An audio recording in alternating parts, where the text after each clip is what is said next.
Russia అధ్యక్షుడు Putin ఇండియాలో పర్యటిస్తున్నారు. పుతిన్ తో ప్రధాని మోడీ ఇవాళ భేటీ కానున్నారు. భారత్ రష్యా 23వ శిఖరాగ్ర సమావేశానికి నేతలు హాజరు కానున్నారు. 25కు పైగా ఒప్పందాలపై భారత్ రష్యా సంతకాలు చేయనున్నాయి. అంతకన్నా ముందు రాజ్ఘాట్ ను సందర్శించనున్నారు. నిన్న పుతిన్ కి ప్రధాని మోడీ విందిచ్చారు.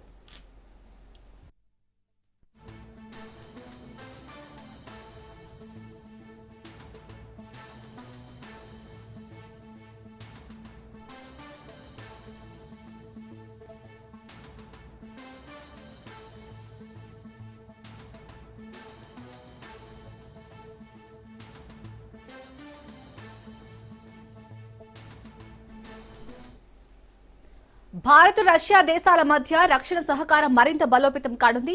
ఇప్పటికే రష్యా పార్లమెంట్లోని లోయర్ హౌస్ RELOS ఒప్పందాన్ని ఆమోదించింది. ఇరు దేశాల సైనిక బలగాలు, నౌకలు, విమానాల మధ్య లాజిస్టిక్ మద్దతు, ట్రూప్స్ ఎక్స్చేంజ్ సులభతరమయ్యాయి.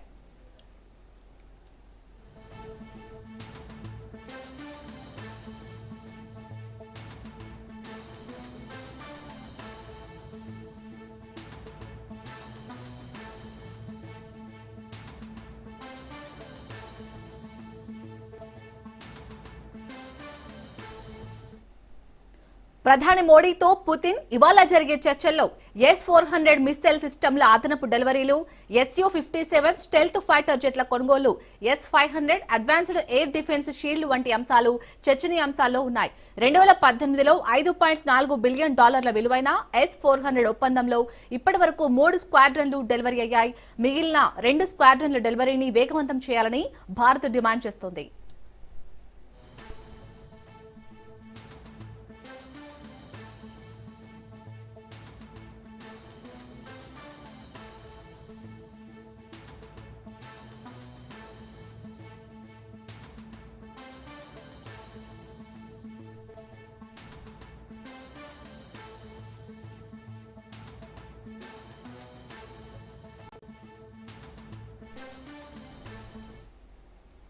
దేశ రాజధాని చుట్టూ భద్రతా వలయం ఏర్పాటు చేశారు.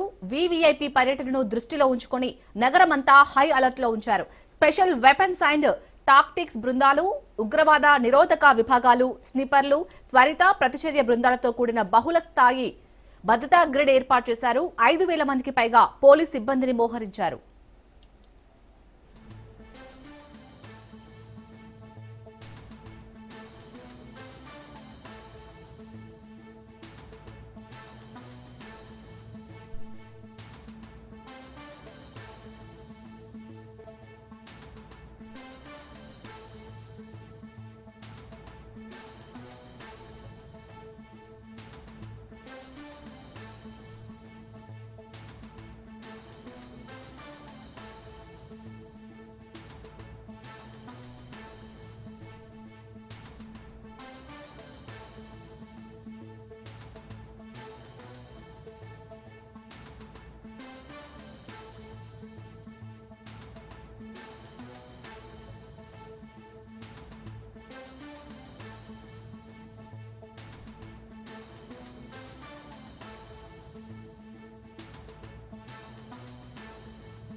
రష్యా అధ్యక్షుడు పుతిన్ ఇండియాలో పర్యటిస్తున్నారు.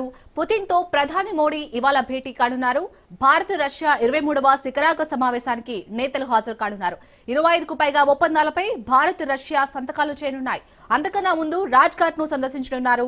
నిన్న పుతిన్ కి ప్రధాని మోడీ విందిచ్చారు.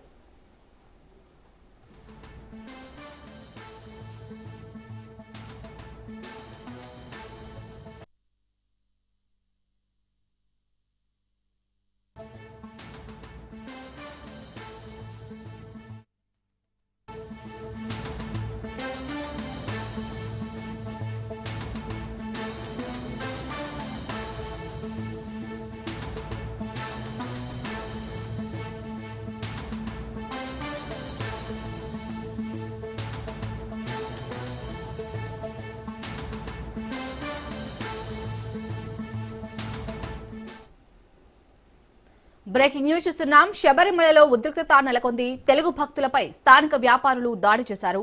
గాజు సీసాతో షాపు యజమాని ఓ అయ్యప్ప భక్తుడి తల పగలగొట్టాడు. వాటర్ బాటిల్ ధర ఎక్కువ ఉందని అడిగినందుకు గాజు సీసాతో భక్తుడిపై దాడి చేశాడు. దీంతో షాపు వద్ద నిల్చుని అయ్యప్ప భక్తులు నిరసన తెలుపుతున్నారు. షాపు వద్దకు పెద్ద ఎత్తున చేరుకున్న తెలుగు భక్తులు నిరసన వ్యక్తం చేస్తున్నారు. దీంతో మిగిలిన షాపుల యజమానులు కూడా భక్తులపై ఎదురుదాడికి దిగారు. రెండు తెలుగు రాష్ట్రాలకు చెందిన తెలుగు భక్తులు వ్యాపారస్తులకు వ్యతిరేకంగా నిరసన వ్యక్తం చేస్తున్నారు. అయితే పోలీసులు కూడా వ్యాపారస్తులకే మద్దతుగా నిలబడటాన్ని భక్తులు వ్యతిరేకిస్తున్నారు.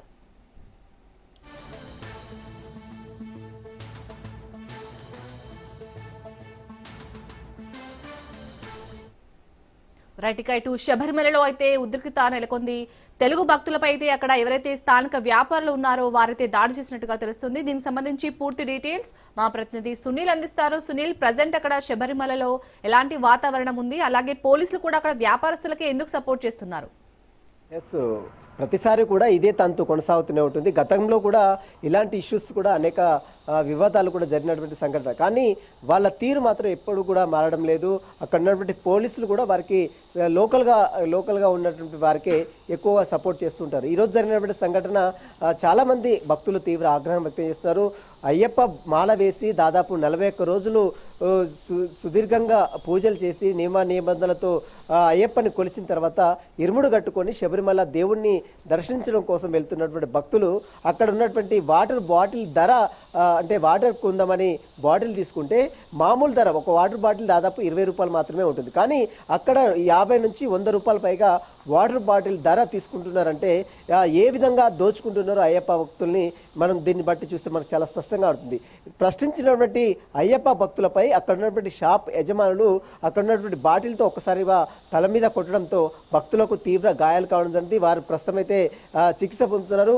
ఒక్కసారిగా తలకు బలమైనటువంటి గాయం కలగడంతో మిగిలినటువంటి భక్తులు మొత్తం కూడా షాప్ యజమానిపై కూడా తీవ్ర ఆగ్రహం వ్యక్తం చేయడం జరిగింది. ఇలాంటి ఘటనలు మళ్ళీ పునరావృతం కాకుండా అక్కడ ఉన్నటువంటి ప్రభుత్వం కఠిన చర్యలు తీసుకోవాలి. గతంలో కూడా తెలుగు రాష్ట్రాలకు చెందినటువంటి భక్తులు చాలామంది అక్కడితో పోలిస్తే ఎక్కువగా మన తెలుగు రాష్ట్రాల నుంచి లక్షలాది మంది భక్తులు అక్కడికి వెళ్తూ ఉంటారు, దర్శనాలు చేసుకుంటుంటారు. దాదాపు 41 రోజులు నియమ నిష్టలతో అయ్యప్పని కొలిచిన తర్వాత అయ్యప్ప పూజలు చేసి దాదాపు నిద్రాహారాలు మాని అయ్యప్పలు పూజలు చేసినటువంటి భక్తులు ఇక ఇరుముడు కట్టుకొని దేవుడికి సమర్పించడానికి శబరిమల వెళ్తే ఈ రకంగా షాప్ యజమానులు ఈ రకంగా అయ్యప్ప మాల ధరించినటువంటి భక్తులపై దాడి చేయడం పట్ల అటు హిందూ సంఘాలు కూడా తీవ్ర ఆగ్రహం వ్యక్తం చేస్తున్నాయి. ఇలాంటి ఘటనలు మళ్ళీ పునరావృతం కాకుండా అక్కడ ఉన్నటువంటి ప్రభుత్వము కఠిన చర్యలు తీసుకోవాలి. షాప్ యజమానులకు ఒక ఫిక్స్డ్ రేట్స్ని కండక్ట్ చేసే విధంగా చూడాలి. కానీ ఇష్టానుసారంగా ఏది పడితే అది ఇష్టానుసారంగా 100,000 వెచ్చించి డబ్బులు వెచ్చించి చేయాలంటే అక్కడ ఉన్నటువంటి భక్తులు కూడా కొంత ఇబ్బందులు తలే అవకాశం ఉంది. కాబట్టి ఇప్పటికైనా రాష్ట్ర ప్రభుత్వం కావచ్చు, అక్కడ ఉన్నటువంటి పోలీస్ యంత్రాంగం కావచ్చు, ఇలాంటి ఘటనలు మళ్ళీ కలగకుండా చూడాలి. ఎందుకంటే తెలుగు రాష్ట్రాలకు చెందినటువంటి భక్తులపైనే అనేకంగా దాడులు జరుగుతున్నాయి. ప్రతిసారి కూడా ఈ రకంగా దాడులు జరుగుతూనే ఉన్నాయి. కానీ దాడులు జరిగినప్పుడు మాత్రమే ప్రభుత్వాలు మాత్రం కొంచెం చూసి చూడనట్టు వదిలేస్తున్నాయి. కానీ ఇప్పటికైనా ఈరోజు జరిగినటువంటి సంఘటన మళ్ళీ అంటే దాదాపు జనవరి 25 వరకు ఈ యొక్క శబరిమల ఆలయం తెరిచి ఉంటుంది. కాబట్టి జనవరి 25 వరకు భక్తులు వస్తూనే ఉంటారు, పోతూనే ఉంటారు. కాబట్టి ఇప్పటికైనా అక్కడ ఉన్నటువంటి షాప్ యజమానులకు ఫిక్స్డ్ రేట్స్ని ఉండే విధంగా చూడాలి. మరోవైపు భక్తులపై, అయ్యప్ప భక్తులపై ఏ రాష్ట్రానికి చెందినటువంటి వారిపైన కూడా దాడులు చేయకుండా కఠిన చర్యలు తీసుకోవాలి. ఒకవేళ దాడులు చేసిన వారిపై క్రిమినల్ కేసులు నమోదు చేయాలంటూ కూడా అయ్యప్ప స్వాములు కావచ్చు, అయ్యప్ప భక్తులు కూడా తీవ్ర ఆందోళన వ్యక్తం చేస్తున్నారు. ఈరోజు జరిగినటువంటి సంఘటనకు సంబంధించిన విషయాలపై కూడా చాలా మంది నిరసన వ్యక్తం చేస్తున్నారు. వారిపై కొంత ఆందోళన కూడా వ్యక్తం చేశారు. అక్కడ కొంచెం ధర్నా కూడా చేశారు. ఇక హిందూ సంఘాలు కూడా తెలుగు రాష్ట్రాలకు చెందిన భక్తులపై దాడి జరగడం పట్ల హిందూ సంఘాలు కూడా కొంత అభ్యంతరాలు వ్యక్తం చేస్తున్నాయి. రాష్ట్ర ప్రభుత్వం, కేరళ రాష్ట్ర ప్రభుత్వం ఎందుకు స్పందించడం లేదు?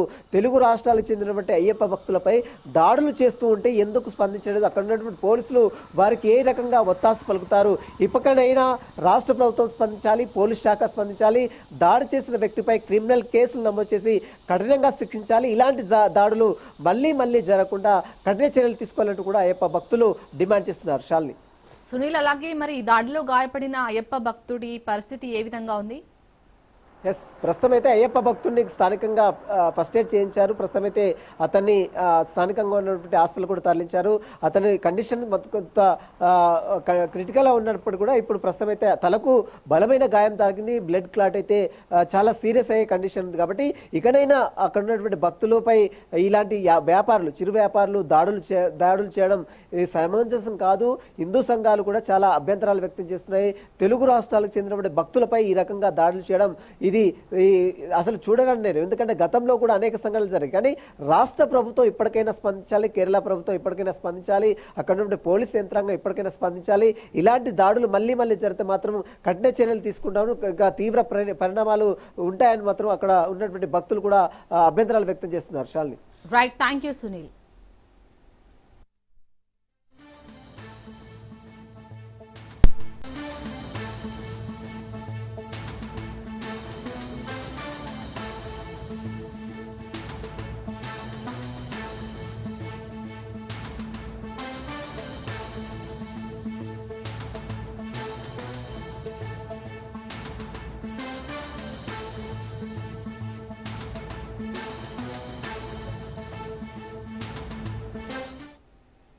ఇండిగో విమాన సర్వీసుల్లో 4 రోజులుగా తీవ్ర అంతరాయం కొనసాగుతుంది.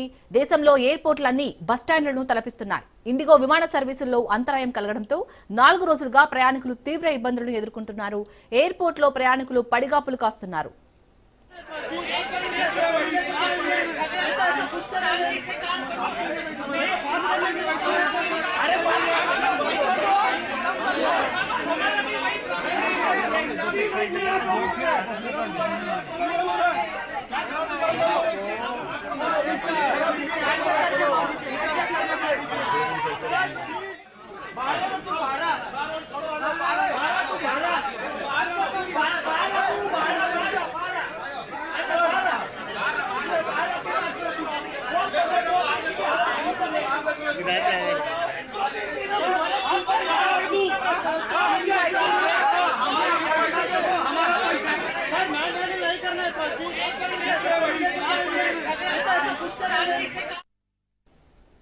దేశవ్యాప్తంగా 523 ఇండిగో విమానాలు రద్దు కావడంతో ప్రయాణికులు తీవ్ర అవస్థలు పడుతున్నారు. ఢిల్లీలో 225 ఇండిగో విమానాల రాకపోకలను క్యాన్సిల్ అయ్యాయి. హైదరాబాద్ లో 32 విమానాల రాకపోకలు రద్దయ్యాయి. బెంగళూరు ఎయిర్పోర్ట్ లో పెళ్లి కొడుకు తిప్పలు మామూలుగా లేదు. బెంగళూరు నుంచి హైదరాబాద్ రావాల్సిన యువకుడు చెక్ ఇన్ అయిపోయిన గంటల తరబడి ఎయిర్పోర్ట్ లోనే పడిగాపులు కాస్తున్నారని ఆవేదన వ్యక్తం చేశారు. బ్యాగేజ్ వెనక్కి ఇమ్మని బతిమాలన స్పందించడం లేదని వాపోయాడు.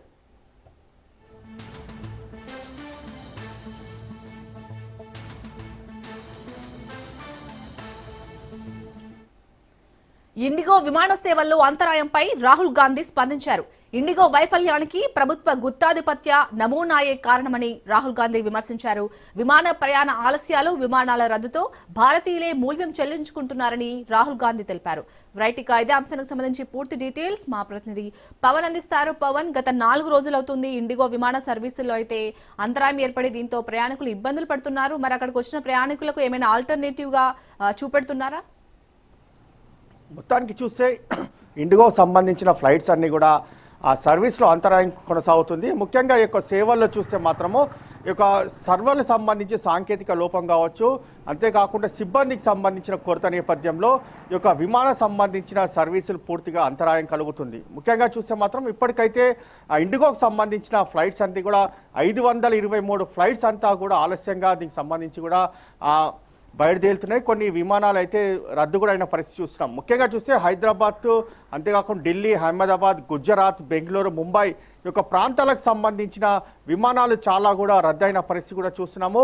కాబట్టి దీనికి సంబంధించి ప్రయాణికులు మాత్రము తీవ్ర ఇబ్బందులు కూడా గురి అవుతున్నారు. ఎందుకంటే ఈ యొక్క ప్రయాణికులు ముందుగానే ఈ యొక్క ఇండిగోకి సంబంధించిన ఈ యొక్క ఫ్లైట్ టికెట్ కూడా బుక్ చేసుకుంటున్నారు. అప్పుడు మాత్రం ఫ్లైట్ టికెట్ బుక్ చేసుకుంటున్నారు. కానీ ఈ యొక్క ఇండిగోకి సంబంధించిన ఫ్లైట్ సరైన సమయానికి రాకపోవడం, అంతేకాకుండా ఒక్కసారిగా ఈ యొక్క విమాన సర్వీసు రద్దు అయిందంటూ కూడా వెంటనే యొక్క ప్రకటన చేయడం, దీనిపైన కూడా ప్రయాణికులు తీవ్ర ఆవేదన వ్యక్తం చేస్తున్నారు. అయితే దీనికి సంబంధించి ఇటు ఎయిర్పోర్ట్లో కూడా చాలామంది ప్రయాణికులు వస్తున్నారు. అక్కడ ఫ్లైట్ రద్దయిన నేపథ్యంలో చూస్తే మాత్రం వారు ఆందోళన వ్యక్తం కూడా చేస్తున్నారు. ఎందుకంటే ఫ్లైట్కు సంబంధించిన రద్దు అయితే తమకు ముందుగానే ఇన్ఫర్మేషన్ ఇవ్వాలి అనేది మాత్రం ప్రధానంగా దీనికి సంబంధించి ఇటు ప్రయాణికులు కూడా చెప్తున్న పరిస్థితి కూడా కనిపిస్తుంది. మొత్తానికి ఓవరాల్గా చూస్తే మాత్రము ఇండిగోకి సంబంధించిన ఫ్లైట్స్ ఈ నెల 8 నుంచి చాలా తక్కువగా దీనికి సంబంధించి యొక్క ఫ్లైట్స్ యొక్క సర్వీస్లో ఉంటాయి. అయితే మొత్తానికి ఈ యొక్క రెక్టిఫై గానికి ఫిబ్రవరి 10వ తారీఖు వరకు కూడా పూర్తిగా ఇండిగోకి సంబంధించిన ఫ్లైట్స్ అన్నీ కూడా రెక్టిఫై అవుతాయి.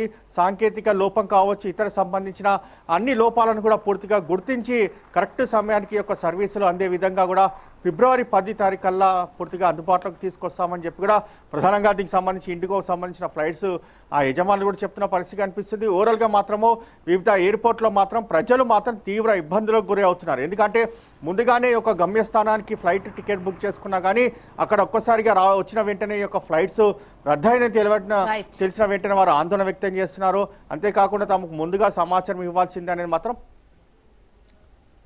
Right, thank you Pavan. ఢిల్లీలో రష్యా అధ్యక్షుడు పుతిన్ పర్యటిస్తున్నారు. లైవ్ లో చూద్దాం.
श्रीमान अंतर सेना सम्मान गार्ड निरीक्षण के लिए हजरत।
राष्ट्रपति भवन सीएमसीसी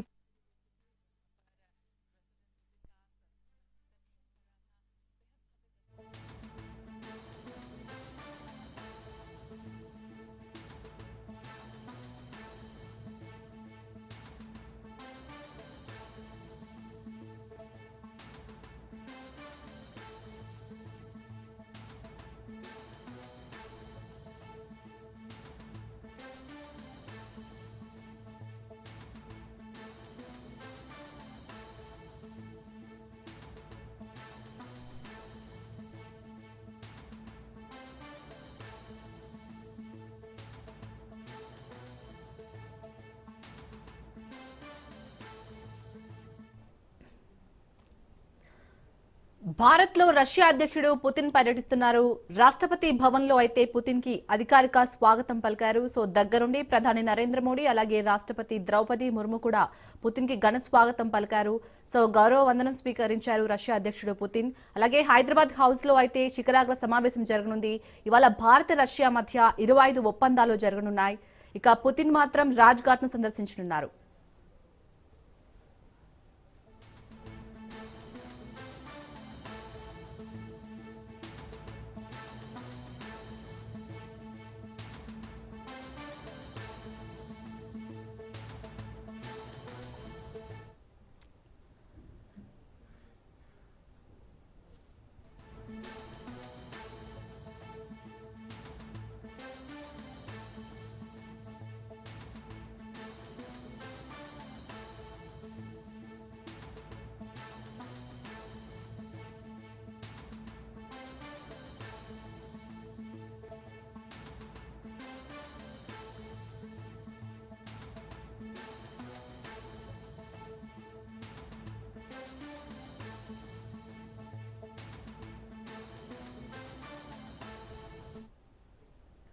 భారత్లో రష్యా అధ్యక్షుడు పుతిన్ పర్యటిస్తున్నారు.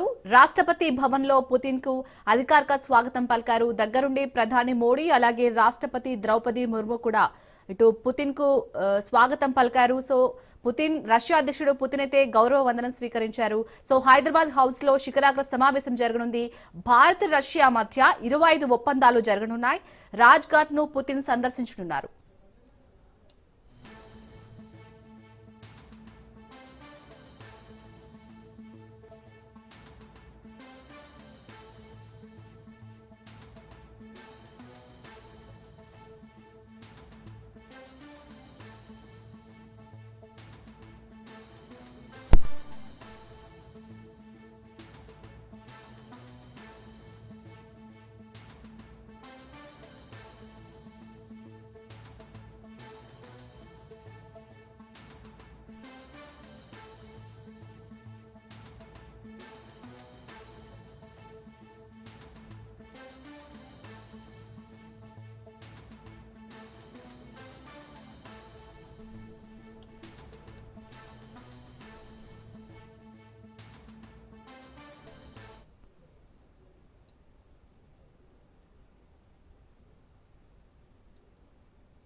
బ్రేకింగ్ న్యూస్ చూస్తున్నాం. ఖైరతాబాద్ ఎమ్మెల్యే దానం నాగేందర్ కీలక వ్యాఖ్యలు చేశారు. సీఎం ఆదేశిస్తే రాజీనామా చేసేందుకు వెనుకాడనన్నారు దానం. ఎన్నికల్లో పోటీ చేయడం, పోరాడటం తనకు కొత్త కాదన్నారు. ఇప్పటి వరకు 11 సార్లు ఎన్నికల్లో పోటీ చేశారని తెలిపారు. దేనికైనా రెడీ అని దానం నాగేందర్ అంటున్నారు.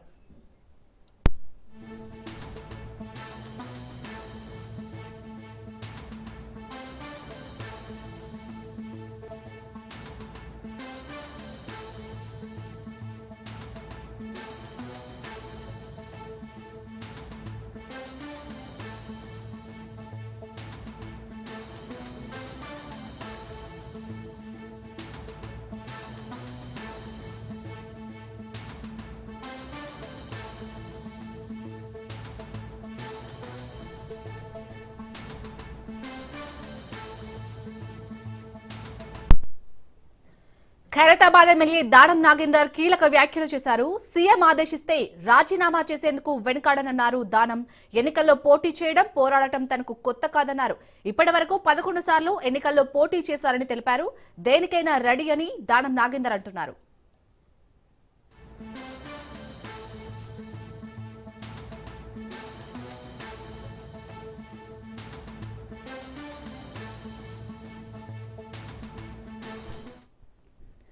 ఖైరతాబాద్ ఎమ్మెల్యే దానం నాగేందర్ కీలక వ్యాఖ్యలు చేశారు. సీఎం ఆదేశిస్తే రాజీనామా చేసేందుకు వెనుకాడనన్నారు దానం. ఎన్నికల్లో పోటీ చేయడం, పోరాడటం తనకు కొత్త కాదన్నారు. ఇప్పటి వరకు 11 సార్లు ఎన్నికల్లో పోటీ చేశారని తెలిపారు. దేనికైనా రెడీ అని దానం నాగేందర్ అంటున్నారు. ఇక దానం నాగేందర్ చేసిన కీలక వ్యాఖ్యలకు సంబంధించి పూర్తి డీటెయిల్స్ మా ప్రతినిధి సైదులు అందిస్తారు. సైదులు, అసలు ఏం జరగబోతుంది? సో మనం ఫస్ట్ నుంచి కూడా దానం నాగేందర్ విషయంలో రాజీనామా చేస్తారు అనే వార్తలైతే చాలా స్ప్రెడ్ అయ్యాయి. సో ఈ నేపథ్యంలో ఇప్పుడు సీఎం ఆదేశిస్తే రాజీనామా చేయడానికైనా రెడీ అని దానం అంటున్నారు. అసలు ఏం జరగబోతుంది? ఇప్పుడు ఈ చేసిన వ్యాఖ్యలు పొలిటికల్ సర్కిల్స్ లో ఎలాంటి న్యూస్ వస్తున్నాయి? శాలిని, తప్పకుండా. ఎందుకంటే ముందు నుంచి కూడా రాజ్ న్యూస్ చెప్తూనే ఉంది, ఖచ్చితంగా ఖైరతాబాద్ నియోజకవర్గంలో ఉప ఎన్నిక తథ్యం అని చెప్పేసి కూడా రాజ్ న్యూస్ చెప్తూ వస్తుంది. సో దానిలో భాగంగా ఈరోజు ఖైరతాబాద్ ఎమ్మెల్యే దానం నాగేందర్ చేసినటువంటి వ్యాఖ్యలు ఏవైతే ఉన్నాయో అవి బలం చేకూర్చినట్టున్నాయి. కాబట్టి సో ఇక దానం నాగేందర్ కొద్దిసేపటి క్రితమే కీలక వ్యాఖ్యలు చేశారు. సో ఆయన రేవంత్ రెడ్డి ఆదేశిస్తే నేను రాజీనామా చేసేందుకు సిద్ధంగా ఉన్నానంటూ కూడా ఆయన చెప్పకనే చెప్పారు. సో ఇక ఖచ్చితంగా ఆయన రాజీనామా చేస్తారని చెప్పేసి కూడా రాష్ట్ర రాజకీయ వర్గాల్లో జోరుగా చర్చ జరుగుతూనే ఉంది. సో ఇక ఎన్నికలు కొత్త ఏం కాదని చెప్పేసి కూడా దానం నాగేందర్ అంటున్నారు. ఎందుకంటే 11 సార్లు నేను పోటీ చేశాను, నాకు కొత్త ఏం కాదని చెప్పేసి కూడా దానం నాగేందర్ అంటున్నారు. సో ఇక మరో 10 ఏళ్ళు ముఖ్యమంత్రిగా రేవంత్ రెడ్డి ఉంటేనే అభివృద్ధి అని చెప్పేసి కూడా ఆయన చెప్తున్నారు. సరే, ముఖ్యమంత్రిగా రేవంత్ రెడ్డి ఉంటారా ఉండరా అనేది పక్కకు పెడితే ప్రస్తుతం మాత్రం దానం నాగేందర్ మాత్రం ఖచ్చితంగా ఇక రాజీనామా చేసేందుకైతే సిద్ధంగానే ఉన్నట్టుగా కూడా తెలుస్తుంది. ఎందుకంటే స్థానిక సంస్థల ఎన్నికలు ముగియగానే దానం నాగేందర్ రాజీనామా చేసే అవకాశం కనిపిస్తుంది. సో ఇక ఆయన రాజీనామా చేస్తే మాత్రం ఖైరతాబాద్ లో ఉప ఎన్నిక అనివార్యం. కాబట్టి చూడాలి. మరి ఇప్పటికే బీఆర్ఎస్ పార్టీ కూడా సన్నద్ధంగా ఉంది. ఎందుకంటే ఎప్పుడైతే బీఆర్ఎస్ పార్టీ నుంచి 10 మంది బీఆర్ఎస్ పార్టీ ఎమ్మెల్యేలు గెలిచి అధికార కాంగ్రెస్ పార్టీకి వెళ్ళారో అప్పటి నుంచి కూడా బీఆర్ఎస్ పార్టీ చెప్తూనే వస్తుంది, ఖచ్చితంగా ఎట్టి పరిస్థితుల్లో కూడా పార్టీ మారినటువంటి ఎమ్మెల్యేలని వదిలిపెట్టే ప్రసక్తి లేదని చెప్పేసి కూడా అనేక సార్లు చెప్పింది. దానిలో భాగంగా పార్టీ మారినటువంటి ఎమ్మెల్యేలపైన చర్యలు తీసుకోవాలని చెప్పేసి స్పీకర్ని కూడా కలవడం జరిగింది, విజ్ఞప్తి చేయడం జరిగింది. ఉండండి, అసలు దానం నాగేందర్ ఎలాంటి వ్యాఖ్యలు చేశారో ఇప్పుడు ఒకసారి ఆ వ్యాఖ్యల్ని చూద్దాం. మనం సంబంధించినటువంటి అన్ని వివరాలు కూడా నేను మళ్ళీ సుప్రీంకోర్టులో కూడా నా యొక్క వాదనని కూడా నేను అప్పీల్ చేయడం జరిగింది. అది ఇంకా కోర్టులో పెండింగ్ ఉంది కాబట్టి సుప్రీంకోర్టులో ఉంది, అదే విధంగా స్పీకర్ గారి దగ్గర ఉంది. సందర్భాన్ని బట్టి అది నిర్ణయం తీసుకుంటాం. ఇంకా దాని గురించి ఏం చర్చ జరగలేదు. మరి ముఖ్యమంత్రి గారు అందరూ ఆలోచించిన తర్వాత అలాంటి పరిస్థితి వచ్చినప్పుడు నేను ఎన్ని ఎలక్షన్లు కొట్లాడినా మీకు తెలుసు, ఇప్పటి వరకు సుమారు 11 ఎలక్షన్లు కొట్లాడాను. ఎలక్షన్ కు నాకేం కొత్త కాదు, ఫైట్ చేయడం నాకేం కొత్త కాదు. ఫైట్ చేయడం, గెలవడం అనేది నా రక్తంలోనే ఉంది. ప్రభుత్వాన్ని ఇంకా బలోపేతం చేయడానికి 10 సంవత్సరాలు ముఖ్యమంత్రి గారు ఏ రకంగానైతే రాష్ట్రాన్ని 10 సంవత్సరాలు పాలించితేనే ఈ రాష్ట్రం సర్వతోముఖ అభివృద్ధి జరుగుతుంది అన్నటువంటి ఆలోచన ముఖ్యమంత్రి గారికి ఉంది. కాబట్టి అలాగా మనం పనిచేసి ఈ రాష్ట్రాన్ని ఇంకా అభివృద్ధి పథంలో తీసుకెళ్లి సంబంధించినటువంటి అన్ని వివరాలు కూడా నేను మళ్ళీ సుప్రీంకోర్టులో కూడా నా యొక్క వాదనని కూడా నేను అప్పీల్ చేయడం జరిగింది. అది ఇంకా కోర్టులో పెండింగ్ ఉంది కాబట్టి సుప్రీంకోర్టులో ఉంది, అదే విధంగా స్పీకర్ గారి దగ్గర ఉంది. సందర్భాన్ని బట్టి అది నిర్ణయం తీసుకుంటాం. ఇంకా దాని గురించి ఏం చర్చ జరగలేదు. ముఖ్యమంత్రి గారు అందరూ ఆలోచించిన తర్వాత అలాంటి పరిస్థితి వచ్చినప్పుడు నేను ఎన్ని ఎలక్షన్లు కొట్లాడినా మీకు తెలుసు, ఇప్పటి వరకు సుమారు 11 ఎలక్షన్లు కొట్లాడాను. ఎలక్షన్ కు నాకేం కొత్త కాదు, ఫైట్ చేయడం నాకేం కొత్త కాదు. ఫైట్ చేయడం, గెలవడం అనేది నా రక్తంలోనే ఉంది. ప్రభుత్వాన్ని ఇంకా బలోపేతం చేయడానికి 10 సంవత్సరాలు ముఖ్యమంత్రి గారు ఏ రకంగానైతే రాష్ట్రాన్ని 10 సంవత్సరాలు పాలించితేనే ఈ రాష్ట్రం సర్వతోముఖ అభివృద్ధి జరుగుతుంది అన్నటువంటి ఆలోచన ముఖ్యమంత్రి గారికి ఉంది. కాబట్టి అలాగా మనం పనిచేసి ఈ రాష్ట్రాన్ని ఇంకా అభివృద్ధి పథంలో తీసుకెళ్లి రైట్ సైదులు మనం చూసాం దానం నాగేందర్ చేసిన వ్యాఖ్యలు. ఇప్పుడు దానం నాగేందర్ భవిష్యత్తు కార్యాచరణ ఎలా ఉండబోతుంది అనేది ఒక సస్పెన్స్ నెలకొంది. సో స్పీకర్ కూడా ఎలాంటి నిర్ణయం తీసుకోవచ్చు ఇప్పుడు దానం నాగేందర్ చేసిన కీలక వ్యాఖ్యలకు సంబంధించి? ఎస్ తప్పకుండా శాలిని, ఖచ్చితంగా స్పీకర్ దానం నాగేందర్ పైన వేటు వేసే అవకాశమే ఉందని చెప్పేసి కూడా మనకి చర్చ జరిగింది. సో ఆయన కూడా ఆయన పైన వేటు వేసే అవకాశం ఉంది. సో ఇక స్పీకర్ దానం నాగేందర్ పైన వేటు వేసే కంటే ముందుగానే ఈయన రాజీనామా చేస్తారని చెప్పేసి కూడా జోరుగా రాష్ట్ర రాజకీయాల్లో చర్చ జరిగింది. కాబట్టి స్థానిక సంస్థల ఎన్నికలు ముగియగానే దానం నాగేందరే రాజీనామా చేసే అవకాశం ఉందని చెప్పేసి కూడా మనం చెప్పుకోవచ్చు. కాబట్టి ఆయన చేసినటువంటి వ్యాఖ్యలు ఏవైతే ఉన్నాయో కొద్దిసేపటి క్రితమే, దాన్ని బట్టి చూస్తే మాత్రం ఖచ్చితంగా దానం నాగేందర్ రాజీనామా చేసే అవకాశాలు ఎక్కువగా కనిపిస్తున్నాయి. ఎందుకంటే ఆల్రెడీ ఆయన సుప్రీంకోర్టులో వాదనలు జరుగుతున్నాయని చెప్తున్నారు, కానీ ఆల్రెడీ సుప్రీంకోర్టు చాలా స్పష్టంగా చెప్పింది, ఖచ్చితంగా పార్టీ మారినటువంటి ఎమ్మెల్యేల పైన 3 నెలల్లో చర్యలు స్పీకర్ తీసుకోవాలని చెప్పేసి చాలా స్పష్టంగా చెప్పింది. ఆనాడు ఉన్నటువంటి చీఫ్ జస్టిస్గా ఉన్నటువంటి జస్టిస్ బిఆర్ గవాయ్ నేతృత్వంలోని ధర్మాసనం చాలా స్పష్టంగా కూడా చెప్పడం జరిగింది. ఖచ్చితంగా స్పీకర్ కాలయాపన ఎట్టి పరిస్థితుల్లో కూడా చేయకూడదని చెప్పేసి కూడా సుప్రీంకోర్టు చెప్పింది. కాబట్టి సో సుప్రీంకోర్టు ఆదేశానుసారం ఖచ్చితంగా స్పీకర్ కూడా పార్టీ మారినటువంటి ఎమ్మెల్యేల పైన వేటు వేసే అవకాశం ఉన్న నేపథ్యంలో అందుకు టెక్నికల్గా ఖైరతాబాద్ ఎమ్మెల్యేగా ఆనాడు 2023 శాసనసభ ఎన్నికల సమయంలో కారు గుర్తుపైన బీఆర్ఎస్ పార్టీ అభ్యర్థిగా దానం నాగేందర్ గెలవడం జరిగింది. సో ఆయన ఎమ్మెల్యేగా ఉంటూనే, అంటే ఖైరతాబాద్ నియోజకవర్గానికి ఎమ్మెల్యేగా ఉంటూనే ఆయన మళ్ళా సికింద్రాబాద్ ఎంపీ అభ్యర్థిగా, కాంగ్రెస్ పార్టీ ఎంపీ అభ్యర్థిగా ఆయన హస్తం గుర్తుపైన ఆయన పోటీలో నిల్చున్నారు. సో ఓడిపోయారు, అదొక భాగం అనుకోండి. కాకపోతే ఖచ్చితంగా ఈ విధంగా టెక్నికల్ అంశాలన్నీ కూడా ఉన్నాయి కాబట్టి సో ఖచ్చితంగా దానం నాగేందర్ పైన వేటు పడుతుందని చెప్పేసి కూడా రాజునూస్ ముందు నుంచే చెప్తూ వస్తుంది. సో దానిలో భాగంగా ఇప్పుడు దానం నాగేందర్ చేసినటువంటి వ్యాఖ్యలను బట్టి చూస్తే మాత్రం ఆయన రాజీనామాకు సిద్ధంగా ఉన్నారు. సో స్థానిక సంస్థల ఎన్నికలు ముగియగానే రాజీనామా చేసే అవకాశం ఉంది. ఇక గ్రేటర్ హైదరాబాద్ పరిధిలో మరోసారి ఖైరతాబాద్ నియోజకవర్గంలో ఉప ఎన్నిక అనివార్యం కూడా అవుతుంది. కాబట్టి చూడాలి మరి ఇక స్పీకర్కి రాజీనామా లేఖను స్పీకర్కి ఎప్పుడు పంపిస్తారు ఏంటనేది. ఎందుకంటే ఇప్పుడు రాజీనామా లేఖను దానం నాగేందర్ స్పీకర్కి పంపించిన తర్వాత ఎట్టి పరిస్థితుల్లో కూడా స్పీకర్ ఇక కాలయాపన చేసేది ఏముండదు, ఖచ్చితంగా రాజీనామాని ఆమోదించే అవకాశం ఉంది. ఎందుకంటే ఈ పార్టీ మారినటువంటి ఎమ్మెల్యేలని స్పీకర్ ఆల్రెడీ అనేక సార్లు వివరణ అడిగారు, వాళ్ళకి నోటీసులు కూడా పంపించారు. సో ఇక సుప్రీంకోర్టు కూడా చాలా స్పష్టంగా చెప్పిన నేపథ్యంలో తను రాజీనామా చేస్తున్నానని చెప్పేసి స్పీకర్కి లేఖ రాస్తే మాత్రం ఖచ్చితంగా ఆయన వెంటనే ఆమోదించే అవకాశం ఉంది. సో కాబట్టి చూడాలి, ఇక రాష్ట్ర రాజకీయాల్లో దానం నాగేందర్ చేసినటువంటి వ్యాఖ్యలు ఇప్పుడు చర్చనీయాంశంగా మారాయి. కాబట్టి ఖైరతాబాద్ ఉప ఎన్నిక తథ్యమని చెప్పేసి కూడా రాజునూస్ ముందు నుంచి చెప్తూ వస్తుంది. సో దానిలో భాగంగానే ఇప్పుడు చేసినటువంటి వ్యాఖ్యలు ఖచ్చితంగా ఆయన రాజీనామా చేసే అవకాశం అయితే చాలా స్పష్టంగా కనిపిస్తుంది. ఎందుకంటే మొత్తం 2023 శాసనసభ ఎన్నికల సమయంలో ఆనాడు కారు గుర్తుపైన బీఆర్ఎస్ పార్టీ అభ్యర్థులుగా 10 మంది బీఆర్ఎస్ పార్టీకి చెందినటువంటి ఎమ్మెల్యేలు గెలవడం జరిగింది. సో ఇక వారు 2023 జనరల్ శాసనసభ ఎన్నికల్లో కాంగ్రెస్ పార్టీ తెలంగాణ రాష్ట్రంలో అధికారంలోకి వచ్చిన తర్వాత 10 మంది బీఆర్ఎస్ పార్టీ ఎమ్మెల్యేలు అధికార కాంగ్రెస్ గూటికి వెళ్ళిన సంగతి అందరికీ తెలిసిన విషయమే.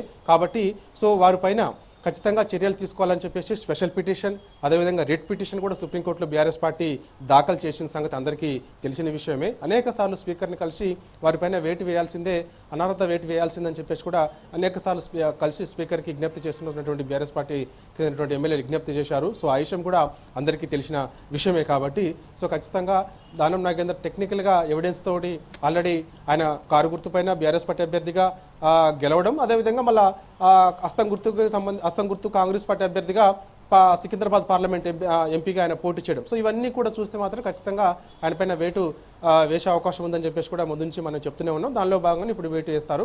కాబట్టి చూడాలి మరి, ఎందుకంటే శేషన్ గన్పూర్కి చెందినటువంటి కడియం శ్రీహరి పైన కూడా వేటు వేసే అవకాశం ఉందని చర్చ జరిగింది. కాకపోతే టెక్నికల్ ఎవిడెన్స్ చూపిస్తూ ఆయన్ని కొంత ఆపుతారు, అంటే ఇప్పుడే స్పీకర్ అతనిపైన చర్యలు తీసుకోరని చెప్పేసి కూడా చర్చ జరిగింది. సో అది ఎంతవరకు వాస్తవం అనేది పక్కకు పెడితే మాత్రం చూడాలి. సో ఏదేమైనా సరే ఖచ్చితంగా అయితే దానం నాగేందర్ మాత్రం ఆయన చేసినటువంటి వ్యాఖ్యలను బట్టి చూస్తే మాత్రం ఖచ్చితంగా రాజీనామాకు సిద్ధంగానే ఉన్నట్లు తెలుస్తుంది. కాబట్టి ఆయన మరి ఎప్పుడు రాజీనామా చేస్తారు ఏంటనేది కూడా తర్వాత తెలిసే అవకాశం ఉంది. మరోసారి కూడా ఆయన మాట్లాడినటువంటి వ్యాఖ్యలను బట్టి చూస్తే మాత్రం ఎన్నికల్లో పోటీ చేయడం నాకేం కొత్త కాదని చెప్పేసి కూడా చెప్తున్నారు. సో ఖచ్చితంగా నేను పోటీ చేస్తాను, అనేక సార్లు కూడా పోటీ చేశానని చెప్పేసి కూడా చెప్తున్నారు. కాబట్టి సో ఇక ఆయన ఆనాడు బీఆర్ఎస్ పార్టీ అభ్యర్థిగా గెలవడం, కాంగ్రెస్లోకి వెళ్ళడం, ఇప్పుడు అధికారికంగా ఒకవేళ రాజీనామా చేసి స్పీకర్ గాక ఆయన పైన వేటు అంటే రాజీనామా ఆమోదిస్తే మాత్రం వెంటనే వెంటనే ఆయన కాంగ్రెస్ పార్టీ నుంచే కూడా మళ్ళా ఖైరతాబాద్ నియోజకవర్గ ఉప ఎన్నిక అనివార్యం అయితే మాత్రం అంటే ఒకవేళ ఒకవైపు దానం నాగేందర్ రాజీనామా చేయాలి, ఆ రాజీనామా లేఖను స్పీకర్కి పంపించాలి, స్పీకర్ వెంటనే ఆమోదించాలి.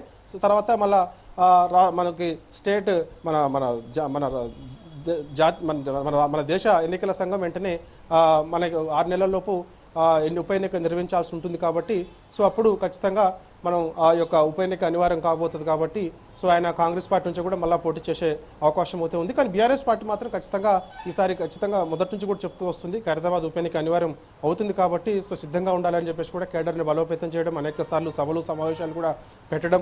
తెలంగాణ భవన్ వేదికగా BRS party working president KTR కూడా ఖైరతాబాద్ నియోజకవర్గానికి సంబంధించి అనేక సార్లు మీటింగులు, అదేవిధంగా మాజీ మంత్రి పార్టీలో సీనియర్ నేత హరీష్ రావు నేతృత్వంలో కూడా అనేక సార్లు తెలంగాణ భవన్లో కూడా చాలా కీలకమైన సమావేశాలు, అంటే ఎక్కడైతే బీఆర్ఎస్ పార్టీకి చెందినటువంటి ఎమ్మెల్యేలు గెలిచి అధికార కాంగ్రెస్ గుడికి వెళ్ళారో ఆ నియోజకవర్గ ప్రజలతోటి బీఆర్ఎస్ పార్టీ శ్రేణులతోటి సమావేశాలు ఏర్పాటు చేయడం ఇవన్నీ చూసినాం కాబట్టి ఖచ్చితంగా ఉప ఎన్నిక ఎప్పుడు వచ్చినా కూడా మేము రెడీగా ఉన్నామని చెప్పేసి కూడా బీఆర్ఎస్ పార్టీ చెప్తూ వస్తుంది కాబట్టి సో ఇక ఉప ఎన్నిక అనివార్యం అయితే మాత్రం ఖచ్చితంగా బీఆర్ఎస్ పార్టీ గట్టిగా ఈసారి మళ్ళీ సిట్టింగ్ స్థానం కూడా గెలిచి తీరేందుకు కూడా కంకణబద్దులై ఉండాలని చెప్పేసి కూడా కేడర్కి ఒక దిశానిర్దేశం కూడా చేసి ఉంది కాబట్టి సో ఖచ్చితంగా ఇక చూడాలి మరి ఖైరతాబాద్ నియోజకవర్గంలో దానం నాగేందర్ ఎప్పుడు మరి రాజీనామాకి సిద్ధంగా ఉన్నారు, ఎప్పుడు చేయబోతున్నారు. ఎందుకంటే ఆయన చేసినటువంటి వ్యాఖ్యలను ఒక్కసారి చూస్తే ఆయన ఏమన్నారంటే రేవంత్ రెడ్డి ఆదేశానుసారం నేను ఖచ్చితంగా రాజీనామా చేయమంటే చేస్తా అంటున్నారు కాబట్టి సో ఆయన ఆల్రెడీ చేయడానికి సిద్ధంగా ఉన్నారని చెప్పేసి చెప్పుకోవచ్చు. కాబట్టి మరి ఇక ఈ యొక్క స్థానిక సంస్థల ఎన్నికలు ముగియగానే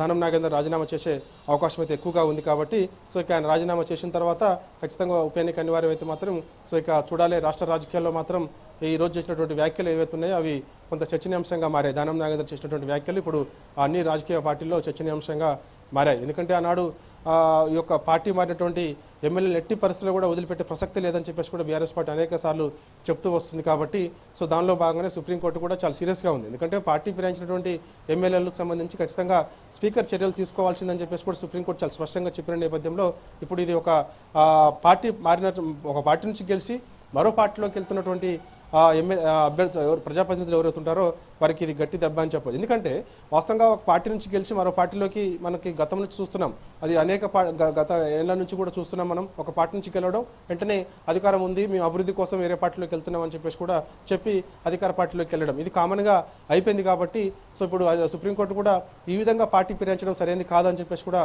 సీరియస్గా ఉంది కాబట్టి సో సుప్రీంకోర్టు ఆదేశానుసారం మాత్రం ఖచ్చితంగా ఆయా రాష్ట్రాలకు సంబంధించినటువంటి స్పీకర్లు ఎవరైతే ఉన్నారో వాళ్ళందరూ కూడా పార్టీ ఫిరాయించినటువంటి ఎమ్మెల్యేలపైన అర్హత వేటు కూడా వేయాలని చెప్పేసి కలయాపన ఎట్టి పరిస్థితుల్లో కూడా చేయొద్దని చెప్పేసి కూడా సుప్రీంకోర్టు అనేక సార్లు చెప్పింది కాబట్టి సో ఖచ్చితంగా ఇది ఈ యొక్క మన రాష్ట్రంలో మాత్రం చూస్తే మాత్రం ఖైరతాబాద్లో మాత్రం ఖచ్చితంగా ఒక ఉప ఎన్నిక మాత్రం అనివార్యం అయితే ఖచ్చితంగా అవుతుందని చెప్పేసి కూడా జోరుగా చర్చ జరుగుతుంది. సైదులు మీరన్నట్టు దానం ఇప్పటికే ఎన్నికల్లో పోటీ చేయడం అలాగే పోరాడటం తనకి కొత్త కాదన్నారు. సో ఇంత దూకుడుగా మాట్లాడడానికి రీజన్ ఏంటి? అలాగే ఒకవేళ కనుక ఖైరతాబాద్ ఉప ఎన్నిక వస్తే ఎలా ఉండబోతుంది అనుకోవచ్చు రాజకీయ పరంగా? ఎస్ శాలిని, వాస్తవంగా దానం నాగేందర్ వ్యాఖ్యలను బట్టి చూస్తే ఆయన దూకుడుగా ఉండడానికి గల కారణం ఏంటి అని అంటున్నారు కాబట్టి సో అధికారంలో తెలంగాణ రాష్ట్రంలో కాంగ్రెస్ పార్టీ ఉంది. సో మరో 3 ఏళ్ల పాటు అధికారంలో ఉండే అవకాశం ఉంది. సో మనము మాగంటి గోపీనాథ్ అకాల మరణం తర్వాత జూబ్లీహిల్స్ ఉప ఎన్నిక అనివార్యమైంది.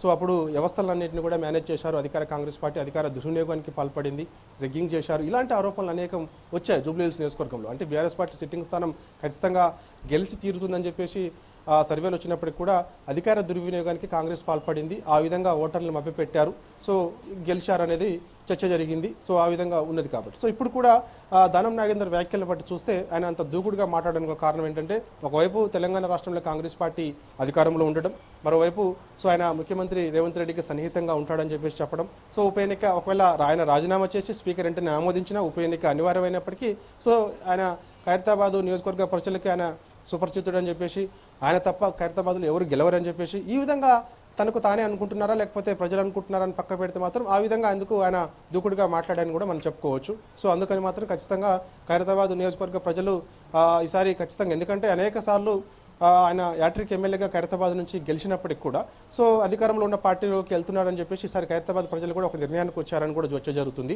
సో అది ఇట్లా పార్టీలు మారే వ్యక్తులకి ఎట్టి పరిస్థితులు కూడా ఈసారి ఓటు వేయకుండా సో ఎవరైతే పార్టీకి కట్టుబడి ఉంటారో వారిని మాత్రమే గెలిపించేందుకు సిద్ధంగా ఉన్నారని చెప్పేసి కూడా చర్చ జరుగుతుంది. కాబట్టి సో ఏదేమైనా ఖైరతాబాద్ ప్రజలు మాత్రం ఈసారి ఏ విధంగా ఉండబోతున్నారనేది చూడాలి. ఎందుకంటే ఖైరతాబాద్ నియోజకవర్గంలో ఆనాడు 2023 శాసనసభ ఎన్నికల సమయంలో బీఆర్ఎస్ పార్టీ అభ్యర్థిగా దానం నాగేందర్ భారీ మెజారిటీతో గెలిచారు. కాబట్టి బీఆర్ఎస్ పార్టీకి చాలా బలమైన క్యాడర్ ఖైరతాబాద్లో నియోజకవర్గంలో ఉంది. కాబట్టి ఎందుకంటే గ్రేటర్ హైదరాబాద్ పరిధిలోనే బీఆర్ఎస్ పార్టీకి చాలా బలం ఉంది. కాబట్టి సో ఈ విధంగా చూస్తే ఖచ్చితంగా ఈసారి ఖైరతాబాద్ నియోజకవర్గంలో అందరూ కూడా ఒక తాటిపైకి వచ్చి బీఆర్ఎస్ పార్టీకి ఎక్కువగా గెలిచే అవకాశాలు ఉన్నాయని చెప్పేసి కూడా జోరుగా చర్చ జరుగుతుంది. అంటే ఒకవైపు ఉప ఎన్నిక ఎప్పుడు వచ్చినప్పటికి కూడా ఖైరతాబాద్ నియోజకవర్గంలో బీఆర్ఎస్ పార్టీ చాలా బలంగా ఉంది. సో అందుకు బీఆర్ఎస్ పార్టీ గెలిచే అవకాశాలు మెండుగా ఉన్నాయని చెప్పేసి కూడా చర్చ జరుగుతుంది. కాబట్టి మరి చూడాలి. మరి ఖచ్చితంగా బీఆర్ఎస్ పార్టీ అయితే సిద్ధంగా ఉంది. ఉప ఎన్నిక ఎప్పుడు వచ్చినా సరే మేము ఎదుర్కొంటామని చెప్పేసి కూడా అనేక సార్లు బీఆర్ఎస్ పార్టీ చెందినటువంటి కీలక నేతలందరూ కూడా చెప్పుకొచ్చారు. కాబట్టి సో అందుకు ఎదుర్కొనేందుకు సిద్ధంగా ఉన్నారు. ఎందుకంటే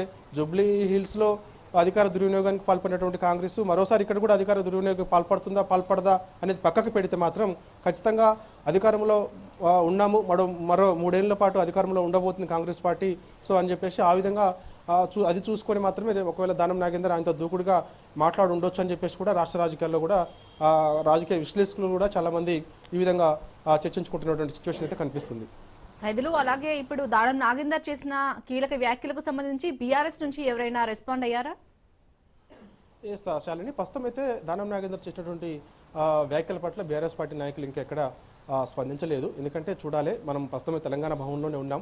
సో ఈ తెలంగాణ భవన్కి మరి కాసేపట్లో ఖైరతాబాద్ నియోజకవర్గం చెందినటువంటి బీఆర్ఎస్ పార్టీ నాయకులు ఎవరైనా వస్తే మాట్లాడే అవకాశం ఉంటుంది. ప్రస్తుతం తెలంగాణ భవన్కి మరి కాసేపట్లో గ్రేటర్ హైదరాబాద్ పరిధిలో ఉన్నటువంటి బీఆర్ఎస్ పార్టీకి చెందినటువంటి ఎమ్మెల్యేలు కూడా వస్తారని చెప్పేసి కూడా మనకి సమాచారం. కాబట్టి వాళ్ళు వచ్చిన తర్వాత మాట్లాడే అవకాశం ఉంది. ఎందుకంటే ఖచ్చితంగా ఉప ఎన్నిక ఖైరతాబాద్లో తథ్యం అని చెప్పేసి బీఆర్ఎస్ పార్టీ చెప్తుంది. కాబట్టి సో ఇప్పుడు ఒక స్పీకర్ ఖచ్చితంగా అన్ని టెక్నికల్గా దానం నాగేందర్ ఇప్పుడు ఆయన పైన దొరికిపోయాడని చెప్పేసి కూడా బీఆర్ఎస్ పార్టీ చెప్తూ వస్తుంది. కాబట్టి అంటే ఏంది, ఆయన కారు గుర్తుపైన ఆనాడు 2023 శాసనసభ ఎన్నికల సమయంలో ఖైరతాబాద్ ఎమ్మెల్యే గెలవడం, తర్వాత మళ్ళీ హస్తం గుర్తు పైన ఆయన సికింద్రాబాద్ ఎంపీగా పోటీ చేయడం. సో ఇవన్నీ టెక్నికల్ అంశాలు ఉన్నాయి. కాబట్టి సో ఆయన పైన వేటు పడే అవకాశం ఉందని చెప్పేసి కూడా బీఆర్ఎస్ పార్టీ ముందు నుంచి చెప్తూ వస్తుంది. సో దానిలో భాగంగానే స్పీకర్ అనర్హత వేటు వేయకముందే దానం నాగేందరే రాజీనామా చేస్తారని చెప్పేసి కూడా మనం రాజనూస్ ముందు నుంచి చెప్తూ వస్తున్నాం. సో దానిలో భాగంగానే ఇప్పుడు ఆయన రాజీనామా చేయడానికి సిద్ధంగా ఉన్నారని చెప్పేసి కూడా చెప్తున్నారు. కాబట్టి చూడాలి, ఒకవేళ ఆయనతో పాటు అంటే ప్రధానంగా చూస్తే మాత్రం బీఆర్ఎస్ పార్టీ ఒకటే డిమాండ్ చేస్తుంది. అంటే దానం నాగేందర్ రాజీనామా చేసి స్పీకర్ ఆమోదించి వెంటనే ఉప ఎన్నిక తథ్యం ఇవన్నీ కాకుండా పార్టీ మారినటువంటి 10 మంది ఎమ్మెల్యేల పైన కూడా అనర్హత వేటు వేయాల్సిందే అని చెప్పేసి కూడా బీఆర్ఎస్ పార్టీ చెప్తూ వస్తుంది, పట్టుబడుతుంది. కాబట్టి right, thank you Saidulu. Krishna జిల్లా మోపిదేవి గ్రామంలో శ్రీ సుబ్రహ్మణ్యేశ్వర స్వామిని ఆర్వీఆర్ గ్రూప్ చైర్మన్ దంపతులు దర్శించుకున్నారు. హైదరాబాద్ కు చెందిన రావి వీరరాఘవ చౌదరి సౌభాగ్యలక్ష్మి దంపతులు 1,53,000 రూపాయల వ్యయంతో స్వామివారి గర్భాలయంలో ఉండే వెండి మండపాన్ని నిపుణుల చేత తయారు చేయించారు. హైదరాబాద్ నుంచి మోపిదేవి ఆలయానికి చేరుకున్న దంపతులు మంత్రి Kollu Ravindra, RTC chairman Konakalla Narayana, MLA Buddhaprasad, స్వచ్ఛంద్ర కార్పొరేషన్ చైర్మన్ పట్టాభి సమక్షంలో అందజేశారు. అనంతరం ఆలయంలో వెండి మండపమునకు ప్రత్యేక పూజలు నిర్వహించి స్వామివారికి అలంకరణ చేశారు. ఆర్వీఆర్ గ్రూప్ చైర్మన్ కుటుంబ సమేతంగా నాగలపుట్టలో పాలు పోసి స్వామివారిని దర్శించుకుని గర్భాలయంలో ప్రత్యేక అభిషేకాలు నిర్వహించారు. ఆలయ డిప్యూటీ కమిషనర్ దాసరి శ్రీరామ ప్రసాదరావు దాతకు కృతజ్ఞతలు తెలిపారు.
అవనిగడ్డ నియోజకవర్గంలో మోపిదేవి దేవస్థానం ఈ వల్లి దేవసేన సమేత సుబ్రహ్మణ్యేశ్వర స్వామి వారి దేవస్థానంలో RVR digital infrastructures private limited RVR Chowdary గారు స్వామివారి మూల విరాట్కి ఈరోజు మండపాన్ని దాదాపు 1,00,00,000 రూపాయలు ఖరీదు చేసే వెండి మండపాన్ని స్వామివారికి సమర్పించారు. వారిని మనస్ఫూర్తిగా అభినందనలు తెలియజేసుకుంటూ మరి ఈ కార్యక్రమానికి గౌరవనీయులు పెద్దలు మరి స్థానిక శాసనసభ్యులు బుద్ధప్రసాద్ గారు, అదేవిధంగా పెద్దలు గౌరవనీయులు ఆర్టీసీ చైర్మన్ కొనకళ్ళ నారాయణరావు గారు, స్వచ్ఛంద కార్పొరేషన్ చైర్మన్ పట్టాభి గారు, తెలుగుదేశం అలాగే స్థానిక నాయకులు చాలా మంది ఈ కార్యక్రమానికి రావడం జరిగింది. మరి ముఖ్యంగా ఆర్వీఆర్ చౌదరి గారిని మనస్ఫూర్తిగా మరి అభినందనలు తెలియజేస్తా ఉన్నాను. ఇవాళ మోపిదేవి దేవస్థానం అంటే మరి మా చాలా కాలం నుంచి ప్రతి ఒక్కరూ వచ్చి ఇక్కడ మొక్కులు చెల్లించుకుంటారు. పిల్లవాడు పుట్టిన దగ్గర నుంచి వాళ్ళ పుట్టింటికల దగ్గర నుంచి అన్నప్రసన్న దగ్గర నుంచి చెవులు కుట్టించడం కానీ అన్ని కార్యక్రమాలు కూడా విద్యాభ్యాసం కానీ అన్ని కూడా ఈ దేవస్థానంకి వచ్చి పూజలు చేయించుకుంటారు. అదేవిధంగా ఒక ప్రత్యేక రాహుకేతులు కూడా ఇక్కడ పూజలు చేస్తూ రాష్ట్రంలో ఒక ప్రసిద్ధి దేవస్థానంగా ఇవాళ ప్రజలుతోంది. ఈ దేవస్థానానికి మరి ఆర్వీఆర్ చౌదరి గారు వారి కుటుంబ సభ్యులు అందరూ వచ్చి ఉదయం నుంచి ఇక్కడ పూజా కార్యక్రమాలు చేసి మండపాన్ని సమర్పించారు. వారిని మనస్ఫూర్తిగా అభినందనలు తెలియజేసుకుంటూ తప్పకుండా స్వామివారి ఆశీర్వచనాలు అందరికీ ఉండాలని చెప్పి మనస్ఫూర్తిగా కోరుకుంటున్నాను. కిందసారి వచ్చినప్పుడు ఇక్కడ పూజారులు అడిగారు, మండపం కదిలిపోతుందండి, మీరు ఏమైనా చేస్తారా అని. నాకు వాళ్ళు అనిపిస్తుంది స్వామివారే నాతో చేపించుకున్నారు. చాలా బాగా వచ్చింది, మీ అందరూ చూశారు. I'm also very happy. చాలా అందంగా ఉంది ఆ వెండి మండపం. మోపిదేవి యొక్క సువర్ణాక్షరాలతో లిఖించబడిన రోజు. మరి ఈ కార్యక్రమానికి ఇచ్చేసినటువంటి గౌరవ మంత్రివర్యులు పొన్నం రవీంద్ర గారు, గౌరవ శాసనసభ్యులు మండల బుద్ధప్రసాద్ గారు, స్వచ్ఛంద మిషన్ చైర్మన్ పట్టాభి గారు, మరి వాళ్ళ రోజున అందరం కూడా ఈ కార్యక్రమంలో పాల్గొన్నాం. మరి ఇక్కడ ఆలయ సిబ్బంది కోరిక మేరకు ఆర్వీఆర్ చౌదరి గారు స్పందించి, ఎందుకంటే మండపం పాడైపోయింది, మంచి మండపం కావాలని వాళ్ళంతా కోరితే ఆయన అద్భుతమైన మండపాన్ని తయారు చేసి ఇచ్చినందుకు వారికి నా యొక్క ధన్యవాదాలు.